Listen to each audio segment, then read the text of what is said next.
RCP Nitish Kumar के बहुत ही जिगरी यार माने जाते रहे। जेडीयू को खड़ा करने और लगातार चुनावों के जीतने के पीछे एक स्ट्रैटेजिस्ट के तौर पर वो भी रहे। बाद में जेडीयू के वो पार्टी के अध्यक्ष बने और फिर केंद्रीय मंत्री बने, लेकिन दूरियां लगातार बढ़ती चली गईं। मंत्री बनने के लिए उन्होंने कहीं ना कहीं नीतीश कुमार को दरकिनार किया या उनके साथ उन्होंने वो सारी बातें साझा नहीं की जो उसूलन की जानी चाहिए थी। इसलिए दोनों के बीच दूरियां बढ़ी और उसके बाद नीतीश कुमार ने आरसीपी को पार्टी से निकाल दिया। बिहार में चुनाव हो गए विधानसभा के, जेडीयू मजबूती के साथ फिर सत्ता में आई और इस बार कहीं अधिक दमखम के साथ, जबकि आरसीपी सिंह प्रशांत किशोर के साथ मिलकर के और एक नई राजनीति कर रहे थे। अब अचानक से उनके फिर से जेडीयू में जाने के दिन आ रहे हैं। नीतीश कुमार के साथ उनकी जो पुरानी दोस्ती है फिर से वो हरी होने लगी है। अब यह कौन करवा रहा है यह भी जानना जरूरी है। आरसीपी और नीतीश के बीच की दूरियों को कौन मिटा रहा है?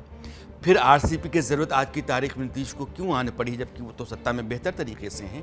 उनके पास कुछ और लोग हैं, पुराने सारे यार हैं, संजय झा हैं, विजय चौधरी हैं, विजेंद्र यादव हैं।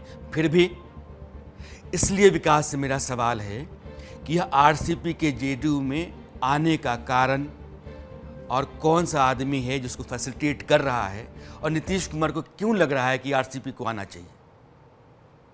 जी बिल्कुल, देखिए, जिस वक्त टिकट बंटवारे की बात हुई थी, बीजेपी और जेडीयू में टिकट बंटवारे की बात हुई थी विधानसभा में, उस वक्त ये बैठकर तय कर लिया गया कि कौन सी सीट पर जेडीयू लड़ेगी, कौन सी सीट पर बीजेपी लड़ेगी। लेकिन कुछ सीटों पर जो है वो जेडीयू नाराज थी, यानी नीतीश कुमार नाराज थे, और इस फैसले के बाद नीतीश कुमार ने अपनी नाराजगी दिखाई। जेडीयू के बड़े लीडर आज की तारीख में जो कहे जाते हैं, संजय झा, विजय चौधरी और ललन सिंह, जब ये मिलने गए नीतीश कुमार से, तो नीतीश कुमार मिले नहीं इनसे। 2-3 दिनों तक ये सिलसिला चलता रहा, यानी उनकी नाराजगी साफ दिख रही थी। उसी वक्त आरसीपी सिंह की कमी दिख रही थी कि अगर आरसीपी होते तो ये कमान अच्छी तरीके से संभाल सकते थे। तो निश्चित तौर पर एक गुट जो मनीष वर्मा है, जिन्होंने गठबंधन में, यानी जो जेडीयू पार्टी है, उसमें बेहतर काम किया है, तो हमेशा से मनीष वर्मा की ये कोशिश रही है कि जो पुराने नाराज साथी हैं उनको जोड़ा जाए। तो मनीष वर्मा ने एक पहल की कि जो पुराने सबसे सीनियर और एक्सपीरियंस लीडर जो आरसीपी सिंह है, उनको जेडीयू में फिर से वापस लाया जाए। तो इसकी पहल जो है उसी वक्त शुरू हो गई थी, विधानसभा चुनाव के समय ही शुरू हो गई थी। आरसीपी सिंह को फिर से जेडीयू में लाने की कवायद शुरू हो गई थी। अब उसके बाद आरसीपी सिंह की तरफ से भी हाथ आगे बढ़ाया गया। जैसे ही केसी त्यागी ने नीतीश कुमार को भारत रत्न देने की बात कही, उसी वक्त आरसीपी सिंह का भी बयान आया कि निश्चित तौर पर नीतीश कुमार को जो है भारत रत्न दिया जाना चाहिए। ये बयान सिर्फ नीतीश कुमार को भारत रत्न देने का बयान नहीं था आरसीपी सिंह का। आरसीपी सिंह का पूरे जो पार्टी है, पूरा जो महकमा है, या पूरा जो गठबंधन है, उसको ये मैसेज देना था कि हम भी जेडीयू को लेकर पॉजिटिव है। तो इसकी पहल मनीष वर्मा ने की है। राजनीति में जो बयान होते हैं वह बयान कुछ होने का इशारा दे रहे होते हैं, बस पकड़ने और पहचानने की ज़रूरत होती है।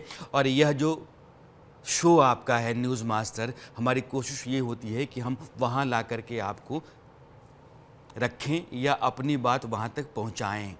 यानी कि मनीष वर्मा जो फॉर्मर एडमिनिस्ट्रेटिव ऑफिसर रहे हैं, उन्होंने अपनी नौकरी छोड़ करके जेडीयू ज्वाइन की। नीतीश कुमार के बहुत भरोसेमंद हैं, पार्टी में एक कद्दावर नेता के तौर पर हैं। उन्होंने आरसीपी सिंह के लिए रास्ता बनाया है, मोटे तौर पर यह बात है। अब आगे विकास, बहुत बहुत धन्यवाद आपका।